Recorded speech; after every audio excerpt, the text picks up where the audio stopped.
करूं गुरु वंदना, द्वितीय आदि गणेश, तृतीय सुमिरो मां शारदे, मेरे कंठ करो प्रवेश। ओम नमः शिवाय। राम की कथा, राम की बातें, राम का दरबार। अयोध्या में राम का दरबार सज रहा है। मन, वचन, प्रयास ना बोलना आए तो भी राम की जय जयकार, और या फिर सिर्फ हनुमान, अंजनी नंदन, पवन पुत्र कह लें तो राम प्रसन्न है। आज राम और सुग्रीव की आने की पहचान कैसे हुई? आज तो राम को कबंध और सबरी के वचन स्मरण थे, अतः वे शीघ्र ही ऋषिमुख पर्वत पहुंचकर सुग्रीव से मिलना चाहते थे। सुग्रीव किष्किंधा के वानर राज के छोटे भाई थे, पुत्र थे। पिता के न रहने पर उनका बड़ा भाई बाली वहां का राजा बना। पहले दोनों भाइयों में काफी प्रेम अपनापन था, लेकिन कुछ समय के बाद वह दोनों भाइयों में बहस हुई, कार्य को लेकर या धर्म को, पता नहीं, पर आपस में बहस हो गई और बाली ने सुग्रीव को मारने की ऐसी कोशिश शुरू कर दी जो खतरे के लिए जीवन था। बाली सुग्रीव को मार देना चाहता था। बाली के डर से सुग्रीव ऋषिमुख पर्वत पर चले गए। तो कबंध और सबरी के कहने पर राम लक्ष्मण ऋषिमुख पर्वत पर सुग्रीव के पास पहुंचे। सुग्रीव के पास पहुंचे। रास्ते में जब वो सुग्रीव के पास जाना चाह रहे थे दोनों भाई, उस समय पहले मिले। जय श्री राम के लाडले, जय हनुमान, माँ अंजनी के लाडले, अंजनी नंदन आपको प्रणाम। रास्ते में उनकी हनुमान से भेंट हुई। हनुमान उन दोनों भाइयों को प्रणाम करते हुए बोले, मैं सुग्रीव का सेवक हूँ। लक्ष्मण ने उन्हें अपना परिचय देते हुए वन में आने का कारण बताया। हनुमान जी राम लक्ष्मण को पहचान गए। राम और लक्ष्मण उनकी पहचान में आ गए, क्योंकि मन ही मन तो हनुमान ने जन्म से पहले ही शिव जी के लाडले है ना, भोलेनाथ के रुद्र अवतार हनुमान जी पहचान गए राम और लक्ष्मण को। राम लक्ष्मण हनुमान को बताते हैं कि वे लोग सहायता के लिए आए हैं। हनुमान जी के चेहरे पर हल्की सी मुस्कान आ गई। वे सोचने लगे कि कोई उससे सहायता मांगने आया है, जिसे स्वयं सहायता चाहिए। राम और सुग्रीव की स्थिति एक जैसी थी। राम अयोध्या के वन में आ गए थे 14 वर्षों के लिए, और सुग्रीव किष्किंधा से। तो राम की पत्नी को रावण उठा ले गया और सुग्रीव की पत्नी को उसके भाई ने छीन लिया। हनुमान जी राम और लक्ष्मण को अपने कंधे पर बैठाकर सुग्रीव के पास ले गए। दोनों ने एक दूसरे को मित्रता का वचन दिया। राम ने सीता हरण की बात सुग्रीव को बताई। सुग्रीव को कुछ बात याद आई। उन्होंने बताया कि रावण का रथ इसी पर्वत के ऊपर से होकर गया था। सीता स्वयं को रावण के चंगुल से छुड़ाने की कोशिश कर कर रही थी। और ये बातें सुग्रीव ने जब बताई तो राम और परेशान उदास हो गए कि सीता का क्या हाल हो रहा होगा। उन्होंने गहनों की एक पोटली, सुग्रीव जी ने गहनों की एक पोटली को राम के सामने रखते हुए कहा कि क्या ये गहने सीता के हैं? राम ने आभूषण तुरंत पहचान लिए।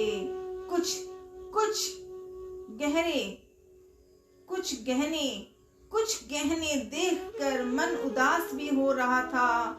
लक्ष्मण ने भी पहचान लिए थे।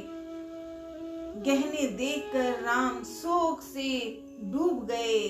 वे स्वयं को धिक्कार कर रहे थे। धिक्कारते हुए बोले, हे सीते, संकट में मैं आप तुम्हारी रक्षा नहीं कर सका। हे सीते, संकट में मैं तुम्हारी रक्षा नहीं कर पाया। मुझे माफ करो, मेरी गलती है, मैं गलत हूँ। सुग्रीव ने उन्हें सांत्वना दी कि सीता अवश्य मिल जाएगी। मैं हर तरह से आपकी सहायता करूंगा। राम के बाद सुग्रीव ने अपनी व्यथा भरी कहानी सुनाई। ऐसी कहानी जो उसके साथ बाली का क्या हो रहा था, वो सब बातें कही। उसने राम से सहायता मांगी। राम बोले, मित्र चिंता मत करो, तुम्हें राज्य भी मिलेगा और पत्नी भी। राम काफी सुकुमार थे। राजा राम की तो कथा ही न्यारी है। उन्होंने सुग्रीव को कहा, आप चिंता मत करो दोस्त, मैं अवश्य ही राज्य में भी तुम्हें राजा बनाऊंगा और पत्नी से भी मिलवाऊंगा। उन्हें देखकर सुग्रीव को उन पर भरोसा नहीं हुआ। बाली महाबलशाली था, उसे हराना आसान नहीं है।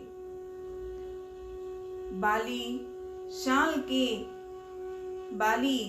साल के 7 वृक्षों को एक साथ झकझोर सकता है।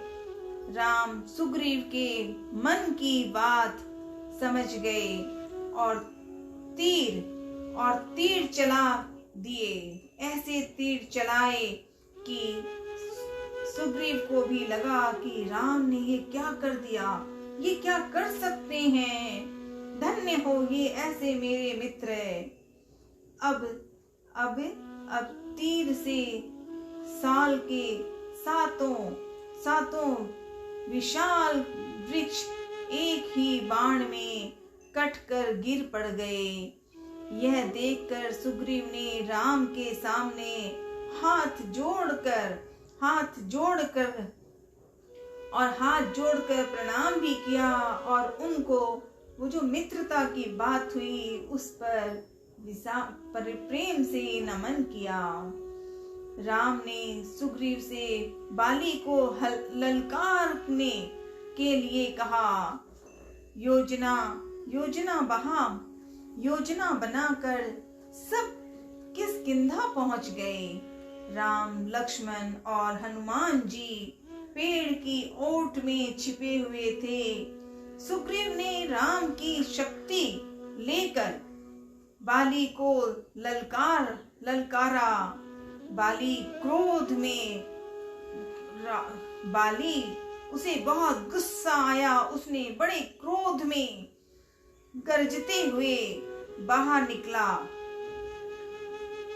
भीषण युद्ध हुआ और युद्ध में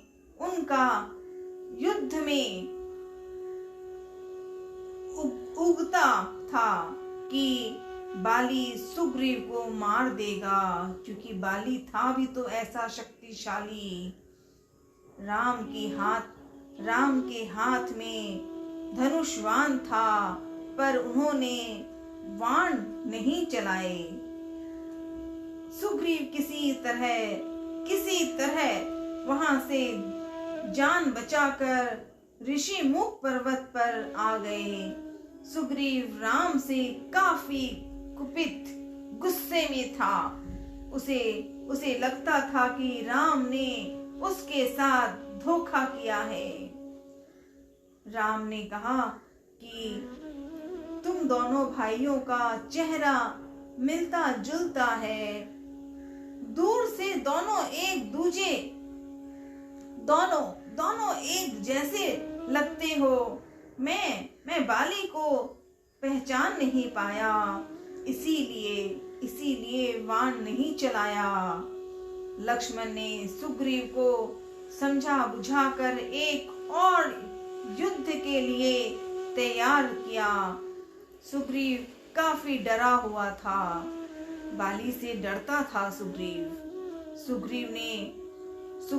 काफी डरा हुआ था, किंतु राम के कहने पर वह तैयार हुआ।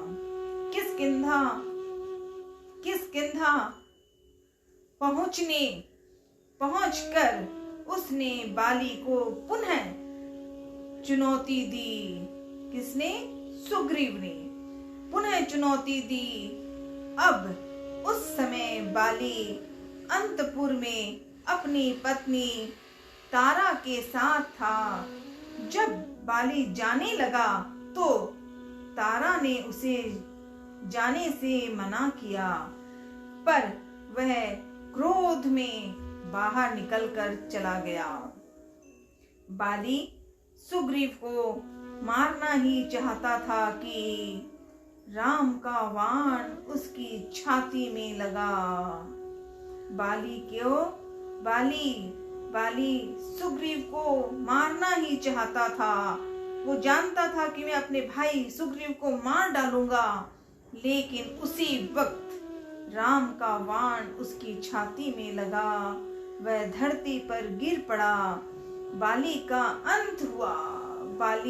अंत हुआ और सुग्रीव को राजगद्दी मिली। हालांकि बाली ने राम से कई शिकायत की और कहा कि आपने ये क्यों किया, मेरे साथ मेरी हत्या करवाई है आपने, लेकिन आपने सुग्रीव का। फिर उसकी बातों को सभी समझ रहे थे। राम ने विशेष रूप में सलाह पर बाली के पुत्र अंगद को, अब बाली के ही पुत्र थे अंगद, जो परम भक्त थे, जो हनुमान जी की तरह ही, हनुमान और अंगद राम लंका में वही तो पहुंच रहेंगे, मिलेंगे अब। तो बाली के पुत्र अंगद को युवराज बनाया गया। सुग्रीव चाहते थे कि राम कुछ दिन वहीं रहे, पर राम ने मना कर दिया, क्योंकि राम को 14 वर्षों का वनवास जंगल में होना था। इसीलिए उन्होंने सीधे ही मना कर दिया कि नहीं, मैं अभी ऐसा कुछ भी नहीं करूंगा, कहीं नहीं आऊंगा। पर राम ने मना कर लिया। तब सुग्रीव समझ गए। राम किष्किंधा से लौट आए, बाली मारे गए, सुग्रीव जी को राजगद्दी मिल गई और बाली के पुत्र अंगद को युवराज मिल गया। अब राजा किष्किंधा से लौट गए। राम, सुग्रीव और वानर सेना की प्रतीक्षा करते रहे। उधर सुग्रीव अपने राग रंग में, क्योंकि अब तो उन्हें आजादी मिल गई थी, वो राजा बन गए थे, राजगद्दी में थे वो, तो अपने राज रंग में राम को दिया हुआ अपना वचन भूल गए कि राम को सीता की खबर करनी है। लक्ष्मण ने भी देखा कि सुग्रीव जी ने वापस जवाब ही नहीं दिया। हनुमान जी ने सुग्रीव को वचन याद दिलाया। हनुमान जी सुग्रीव के पहले से ही रिश्ते थे, तो उन्होंने कहा, सेवक थे वो सुग्रीव के, तो हनुमान जी ने सुग्रीव को वचन याद दिलाया। सुग्रीव ने वानर सेना एकत्र करी। जब हनुमान जी ने उन्हें कहा कि वचन याद कीजिए, सीता माँ की मदद करनी है, मैं राजा राम की बात हमें बताई गई थी, राजा ने ही बाली को हटाकर आपको राजा बनाया, किष्किंधा के राजा बनाया। ये सब सुनकर सुग्रीव ने वानर सेना एकत्र करने का आदेश दिया। फिर उन्हें ध्यान आ गया था, सो सेनापति नल को बुलाया। सेनापति नल को बताया गया कि तब तक 15 दिन और बीत गए। इधर राम काफी चिंतित थे। राम को चिंतित देखकर लक्ष्मण को तो बड़ा क्रोध आ गया। किष्किंधा चले गए।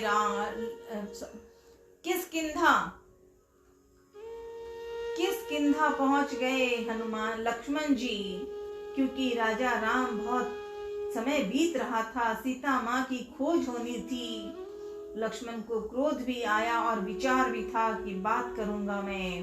तो लक्ष्मण ने धनुष पर प्रत्यंचा चढ़ाई, तो उसकी टंकार से सुग्रीव कांप गए। ऐसा गुस्सा आया लक्ष्मण राज को, और तारा की सलाह पर राम से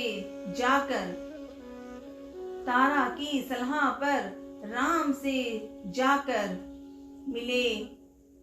इस बार सुग्रीव सेना एकत्र करके लक्ष्मण के पीछे चल पड़े।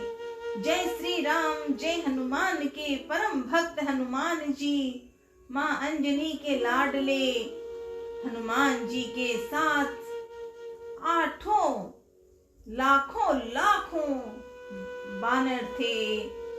जामवंत के पीछे भालुओं की सेना भी थी। बानर राज ने राम से क्षमा मांगी, और इसके बाद जब अब तैयार हो गए, अब सुग्रीव आ गए हैं कि युद्ध करना है, सीता माँ को ढूंढना है, इसीलिए क्या करना है और किस तरह से पता करना है, ये सब बातें जब सामने आ गई, तब इसके बाद लंका रोहन की योजना बनी। अब इतनी समझ में तो आई कि वो लंका में सीता को ले गए हैं, तो वहां की खबर, पर आगे वो लंका पहुंचकर सीता माँ को ढूंढना भी तो पहले काम था। इसी के लिए राम चाहते थे कि वानरों की सेना भेजने से पहले चतुर और बुद्धिमान दूत को लंका भेजा जाए। राम ने अपनी अंगूठी निकालकर हनुमान जी को पकड़ ली और उन्हें कहा, जब सीता से भेंट हो जाए। राम जी कह रहे हैं किसे? परम भक्त हनुमान जी को कह रहे हैं कि कहा, जब सीता से भेंट हो जाए तो आप अंगूठी उन्हें दे देना। मेरी अंगूठी देखकर सीता को याद आ जाएगा कि मैं राम हूँ, मुझे याद आ जाएगी बात उन्हें। वे तुम्हें पहचान जाएंगे। सीता तुम्हें जरूर पहचान जाएगी और समझ जाएंगी कि मैंने तुम्हें भेजा है। तो राम जी ने ऐसी अपनी विचार कही। उन्हें विश्वास था जब हनुमान जी जाएंगे, हनुमान को भेजेंगे लंका में, तो अवश्य ही सीता को ढूंढ कर आएंगे। यही तो विश्वास था राम और हनुमान की। तभी रास्ते में जटायु का भाई संपाति मिला। कौन थे वो? संपाति मिले और बताया कि सीता को रावण ले गया है। सीता तक पहुंचने के लिए सागर पार करना होगा। अब जटायु का भाई, जटायु तो गुजर गए थे, जटायु राजा दशरथ के मित्र थे। वही जटायु के भाई संपाति जी ने कहा था कि सीता पर पहुंचने के लिए सागर पार करना होगा। उसी सागर को पार करने के बाद लंका मिलेगी। वानर दल असमंजस में पड़ गए कि इतना बड़ा और सागर, अथाह सागर है। वानर दल असंभव से पड़ गए। उसी दल में सबसे बुद्धिमान जामवंत थे। राम की कथा कितनी बड़ी निराली है कि सिर्फ मनुष्य ही नहीं, सिर्फ पुरुष मनुष्य ही नहीं, पेड़ पौधे, पशु पक्षी, जीव जंतु, और देखिए चाहे हम किसी की भी बात हो, वहां पर सब तैयार हैं और सब राम के साथ हैं। इसीलिए तो अयोध्या का द्वार सज रहा है। जामवंत भी वही थे और सबसे बड़े बुद्धिमान थे। किंतु इस कठिन कार्य का उनके पास भी उत्तर नहीं था। जामवंत जानते थे कि यह काम जो कर सकते हैं वो है हनुमान। जामवंत जानते ही थे कि यह काम हनुमान ही कर सकते हैं और हनुमान ही करेंगे सीता की खबर। जामवंत ने विश्वास वाली बात हनुमान जी से ही कही। जामवंत ने हनुमान से कहा कि यह काम, जामवंत जी किसे कह रहे हैं? हनुमान जी को। हनुमान जी को कहा यह काम आप कर सकते हैं। यही निश्चय और यही सच्ची बात है। हनुमान, प्यारे हनुमान, जामवंत जी कह रहे हैं, प्यारे हनुमान, यह काम तो आप ही कर सकते हैं, सभी कोई नहीं कर सकते। जब उन्होंने ऐसी बात कही तो हनुमान जी को कहाँ उनकी यादाश्त कम होती थी, और जामवंत ने जब कहा तो आंखों में रोशनी उगाई। हनुमान जी तैयार हो गए। क्या? कि मुझे लंका जाना है। अब समुद्र है, लंबा है, पहाड़ है, पौधे हैं, या राक्षसी क्यों ना है। सागर में भी तो राक्षस मिले ही थे। हनुमान जी बाद में जाएंगे, पहले ही पता था कि लंका में तो पहुंचने से पहले नारियल क्या क्या काम भी करना है, पूजा का धाम भी है तो राक्षसों का काम भी है। पर हनुमान जी तैयार थे। यही तो कथा है माँ अंजनी के लाडले की गाथा ही निराली है। इसके बाद अब हनुमान जी समुद्र पार करेंगे तो अगले बार समुद्र पार करने के लिए तैयार हो जाते हैं, सज धज कर, बिल्कुल पूरे विश्वास से कि हनुमान लंका पार करेंगे, लंका तक पहुंचेंगे तो सागर पार होगा, और जब सागर पार करेंगे तो बुराइयों के राक्षसों का नाश भी तो होगा। तो आज की कथा राम और सुग्रीव से मित्रता, और मित्रता के साथ सच्चे भगवान के भगत के रूप में श्री हनुमान जी की गाथा हो रही है और होती रहेगी। हर पल, हर दिन, हर सांस में अगर कुछ है तो वो है जय हनुमान, जय हनुमान, जय हनुमान। राधे राधे।